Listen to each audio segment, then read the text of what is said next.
നേരത്തെ അരിയുടെ സെക്ഷനിലേക്കാണ് വന്നത്. ഞാനിവിടെ ആദ്യമായിട്ടാണ് കടുക് ഇങ്ങനെ ഇത്രയും ലൂസായിട്ട് കൊടുക്കുന്നത് കാണുന്നത്. ഞാൻ ഇതിന് മുമ്പ് ഇത് കണ്ടിട്ടില്ല. കുറേ സെക്ഷൻ ഉണ്ടായിരുന്നു ഇവിടെ ഇങ്ങനെ ലൂസായിട്ട്. കൂടുതലും ഒക്കെ കാലിയായിട്ടിരിക്കുവായിരുന്നു. അവര് റീസ്റ്റോക്ക് ചെയ്തിട്ടില്ലായിരുന്നു.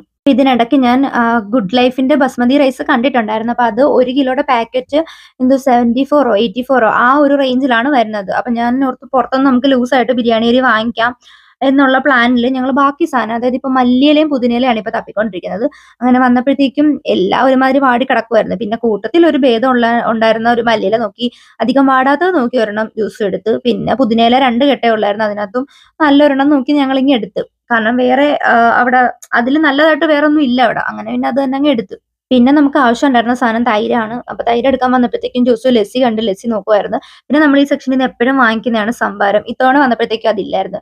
പിന്നെ ഞാൻ മിൽമയുടെ ഒരു തൈര് എടുത്ത്. അതും ഞാൻ ഡേറ്റ് നോക്കിയിട്ടായിരുന്നു എടുത്തിട്ടുണ്ടായിരുന്നത്. കാരണം പച്ചവെള്ളത്തിൽ വീണ പൂച്ച ചൂടുവെള്ളം കണ്ടാലും പേടിക്കുന്നാണല്ലോ. അതുകൊണ്ട് ഇപ്പൊ എല്ലാം ഞാൻ ഡേറ്റ് നോക്കി എടുക്കാറുള്ളൂ. പിന്നെ നേരെ വന്ന് നമ്മൾ 2 ലിറ്ററിന്റെ ഒരു പെപ്സി എടുത്തു. കാരണം വന്നു കഴിഞ്ഞാൽ പെപ്സി മുഖ്യമാണല്ലോ. പിന്നെ ഈ യോഗ ബാർ കുറെ നാളായിട്ട് ഞാൻ വാങ്ങിച്ചൊന്ന് ടേസ്റ്റ് ചെയ്യണമെന്ന് ആലോചിക്കുന്ന ഒരു സാധനമാണ്. പക്ഷെ ഇതുവരെ എനിക്ക് വാങ്ങിക്കാൻ പറ്റിയിട്ടില്ല. ഇന്നാണ് ഞാനത് കണ്ടത്. അതിന്റെ കുറെ ഡിഫറെന്റ് ഫ്ലേവേഴ്സ് ഉണ്ടായിരുന്നു. ഞാൻ ഒരു ബ്ലൂബെറി ഫ്ലേവർ എടുത്തിട്ടുണ്ടായിരുന്നു. പിന്നെ നമ്മള് മല്ലിയിലയൊക്കെ ബില്ലടിക്കണം എന്നവിടെ പറഞ്ഞു. അങ്ങനെ നമ്മൾ ബില്ലടിക്കാനായിട്ട് വന്നപ്പോഴത്തേക്ക് ഒരു ബില്ലടിക്കേണ്ട, കൗണ്ടറിൽ കാണിച്ചാൽ മതി എന്നിട്ട് നമ്മൾ നേരെ പിന്നെ കൗണ്ടറിലേക്ക് തിരിച്ചു വന്നു.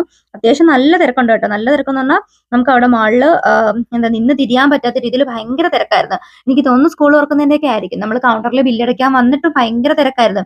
ഒരു 10, 20, 25 മിനിറ്റോളം നമ്മൾ ക്യൂ നിൽക്കേണ്ടി വന്നു. അത് ക്യൂ നിന്നിട്ടാണെങ്കിലോ നമ്മളോട് കസ്റ്റമേഴ്സിനോട് ഒട്ടും കോപ്പറേറ്റ് ഇല്ലാത്ത കുറെ സ്റ്റാഫും. ഒരു ഒരു വല്ലാത്തൊരു പർച്ചേസിങ് ഇതായിപ്പോയി.